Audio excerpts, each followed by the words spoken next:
Hello दोस्तों, मैं Janaki Nishad advocate एक बार फिर से अपने YouTube channel law education GK में आप सभी का हार्दिक स्वागत, अभिनंदन एवं वंदन करता हूं। आइए दोस्तों, आज की वीडियो में हम जानते हैं दंड प्रक्रिया संहिता सीआरपीसी के तहत जो धारा 151 है उसका क्या स्वरूप है। 151 अक्सर लोगों की जुबान में आता है कि फला व्यक्ति का 151 में चालान हो गया। आखिर 151 धारा है क्या? आइए हम इस वीडियो के माध्यम से पूरी डिटेल समझते हैं, वाद सहित समझेंगे हम इस वीडियो से।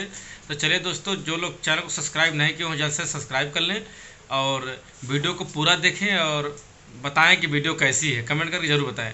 चलिए 151 के बारे में आज से शुरू करते हैं। सीआरपीसी के तहत कोड ऑफ क्रिमिनल प्रोसीजर 1973 की धारा 151 जनसाधारण के बीच काफ़ी चर्चित धारा मानी जाती है।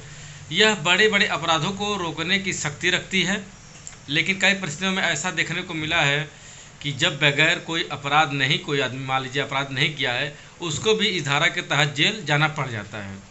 151 में अगर हम कानून की दृष्टि देखें तो यह दंड प्रक्रिया संहिता की धारा 151 अपराध से निपटने के लिए एक निवारक विधि है जो समाज में होने वाले अपराधों को उनके होने से पहले समाप्त कर देते हैं।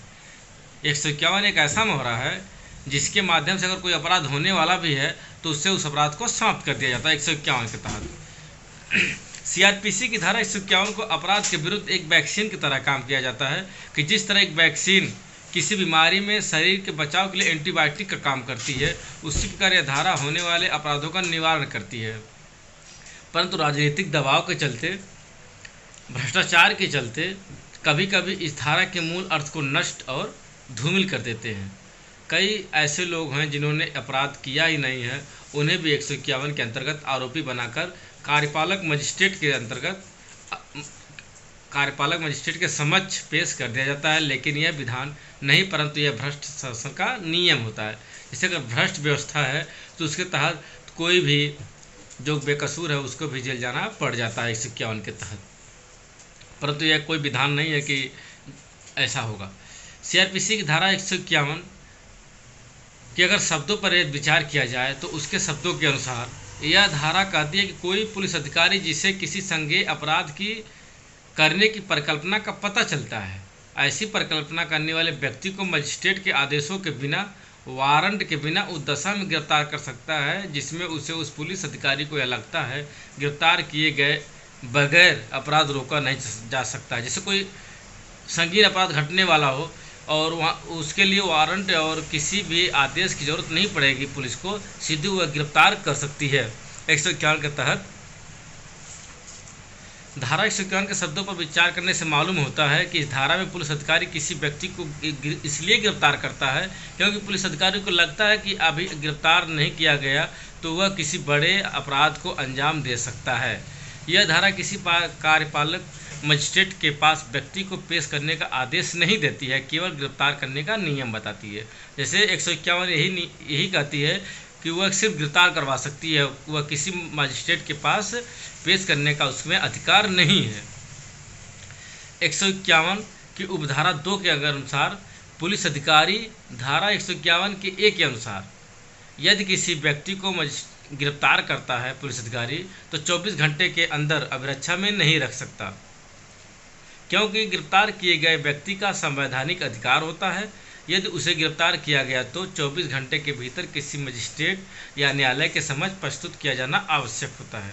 जैसे अगर किसी व्यक्ति को गिरफ्तार कर लिया गया है 151 की धारा 1 और उसकी एक धारा 2 के अनुसार, तो उसे 24 घंटे के अंदर मजिस्ट्रेट के सामने पेश करना अनिवार्य होता है या न्यायालय के सामने।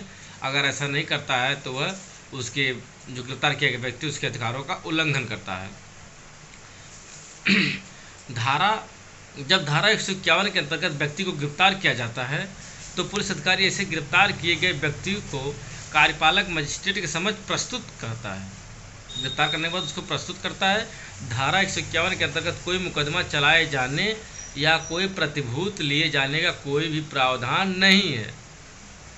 151 में सिर्फ यही है कि उसको गिरफ्तार कर सकता है, मजिस्ट्रेट के समक्ष प्रस्तुत करना और कोई प्रतिभूत लिए जाने का कोई प्रावधान इसमें नहीं है। यह धारा अपने आप में कोई अपराध नहीं है, यह धारा तो अपराध रोकने के लिए पुलिस को प्राप्त की गई एक विशेष शक्ति है, एक विशेष पावर है पुलिस के पास।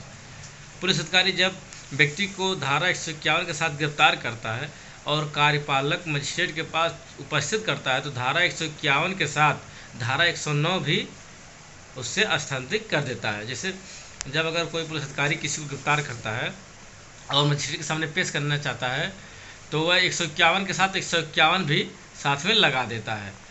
धारा दंड प्रक्रिया संहिता की धारा 109 के अंतर्गत क्या आता है? कार्यपालक मजिस्ट्रेट अपने क्षेत्राधिकार के भीतर किसी संदिग्ध व्यक्ति से प्रतिभूति मांग सकता है। ऐसा संदिग्ध व्यक्ति अपनी उपस्थिति छिपाने में चालाकी बरत रहा हो या फिर संदिग्ध व्यक्ति अपनी उपस्थिति को किसी संज्ञेय अपराध को कारित करने की नीयत से छुपा रहा हो तो कार्यपालक मजिस्ट्रेट द्वारा धारा 109 के अंतर्गत संदिग्ध व्यक्ति से प्रतिभूति प्राप्त करने का अधिकार होता है। समझाया? जैसे अगर मजिस्ट्रेट को लगता है कि यह कोई संज्ञेय अपराध कर सकता है तो वह उससे प्रतिभूति मांग सकता है 109 के तहत सीआरपीसी। दंड प्रक्रिया संहिता की धारा 109 कार्यपालक मजिस्ट्रेट को ऐसा बंद लेने की शक्ति प्रदान करती है, बंद पत्र, जो अपराध को रोकने के लिए और परिशांति कायम करने के लिए, सदाचार को बनाए रखने के लिए आवश्यक होता है। बात करते हैं दंड प्रक्रिया संहिता 109 के, तो वह किसी भी कार्यपालक को, मजिस्ट्रेट को यह अधिकार देती है कि वह उससे, उस अपराधी से जो उससे बंद पत्र ले सकती है। और 151 तो स्वयं कोई प्रतिभूति लेने का अधिकार नहीं देती है, परंतु 109 के अंतर्गत कार्यपालक मजिस्ट्रेट उसे समझ लाए गए व्यक्ति से प्रतिभूति मांग सकता है। इसे अगर 151 की बात करें तो वह प्रतिभूति लेने का कोई इसमें प्रावधान नहीं दिया गया है, कोई अधिकार उसका नहीं होता है, लेकिन 151 के अंतर्गत प्रतिभूति लेने का अधिकार होता है। 151 के अंतर्गत क्या जेल हो सकती है? ऐसा भी आप लोगों ने सुना होगा कि 151 के अंतर्गत फला लोगों को जेल हो गई। कभी कभी ऐसा भी होता है कि छुटपुट घटनाओं में पकड़े गए व्यक्ति को धारा 151 के अंतर्गत कार्यपालक मजिस्ट्रेट के समक्ष उपस्थित किया जाता है तो ऐसा व्यक्ति जेल भी चला जाता है। इसका कारण यह है कि पुलिस व्यक्ति को धारा 151 के अंतर्गत गिरफ्तार करती है। धारा 151 के अंतर्गत कोई पुलिस अधिकारी केवल 24 घंटे तक ही व्यक्ति को निरोध में रख सकता है, अपनी कस्टडी में रख सकता है।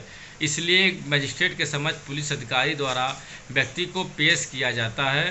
कार्यपालक मजिस्ट्रेट धारा 109 के अंतर्गत उससे प्रतिभूति मांग सकता है। अब मजिस्ट्रेट का यह विवेक होता है कि वह अगर चाहे तो व्यक्ति को जेल भी भेज सकता है, क्योंकि मजिस्ट्रेट को लगता है कि यदि व्यक्ति को तत्काल छोड़ दिया जाए तो हो सकता है यह जाकर कोई अपराध कारित कर दे। यहाँ पर मजिस्ट्रेट का विवेकाधिकार होता है। जैसे मजिस्ट्रेट के ऊपर यह निर्भर करता है कि वह व्यक्ति को जेल भेजे या उसको छोड़ दे, क्योंकि अगर मजिस्ट्रेट को लगता है कि यह व्यक्ति जाकर कोई अपराध कारित कर सकता है तो उसको जेल भेज देता है। यह मजिस्ट्रेट के विवेकाधिकार का बात है। मजिस्ट्रेट अपने विवेकाधिकार से व्यक्ति को जेल भी भेज देता है तथा धारा 116 के अंतर्गत सूचना की सच्चाई के बारे में जांच बिठा देता है। एक ट्रायल मजिस्ट्रेट के समझ चलने लगता है और उस पर जो है तारीख लगने लगती, जो है चलान आती है उस पर एक ट्रायल चलता है मजिस्ट्रेट के समझ, उस पर तारीख लगने लगती है, जिससे कारण गिरफ्तार किए गए व्यक्ति को कार्यालय मजिस्ट्रेट के पास जिस समय बुलाया जाता है उस समय उपस्थित होना होता है। अगर वो नहीं उपस्थित होता है तो उसके खिलाफ वारंट हो जाता है और उसे अगर छोड़ना है तो वह प्रतिभूति सहित बंधपत्र पड़ जाने के बाद तारीख पर हर मजिस्ट्रेट के सामने जो है जिस मजिस्ट्रेट के सामने केस लगती है वहाँ पर उपस्थित होना अनिवार्य हो जाता है। कार्यपालक मजिस्ट्रेट का यह विवेक होता है कि व्यक्ति को प्रतिभूति रहित या सहित किसी भी तरह के बंधपत्र पर छोड़े, यह उसके विवेक पर निर्भर होता है। यदि कार्यपालक मजिस्ट्रेट को लगता है कोई गंभीर अपराध होने की संभावना कम है तथा उसके समक्ष पेश किए गए व्यक्ति कोई अपराध करेगा इसकी संभावना शून्य है तो वह ऐसी परिस्थिति में बगैर प्रतिभूति के केवल बंधपत्र के आधार पर ही उसे छोड़ सकते हैं, जैसे मुचलके पर ही छोड़ सकते हैं। जैसे अगर मजिस्ट्रेट को लगता है कि जो व्यक्ति गिरफ्तार किया गया है उससे अपराध होने की संभावना बहुत ही शून्य है, बहुत ही नगण्य है, वह अपराध नहीं कर सकता है तो वह उसे केवल मुचलका लेकर ही उसकी छोड़ देता है, जमानत दे देता है।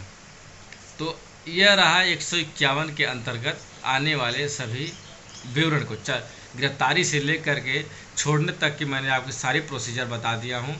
तो दोस्तों कमेंट करके ज़रूर बताइए कि वीडियो कैसी लगी। 151 की वीडियो अगर अच्छी लगी हो तो प्लीज़ कमेंट करके बताएं, और हमारे चैनल को जो सब्सक्राइब नहीं किया सब्सक्राइब कर लें, ताकि हमारी आने वाली हर वीडियो की नोटिफिकेशन आपको समय पर मिलती जाए। तो दोस्तों मिलेंगे अगली वीडियो में, तब तक के लिए जय हिंद।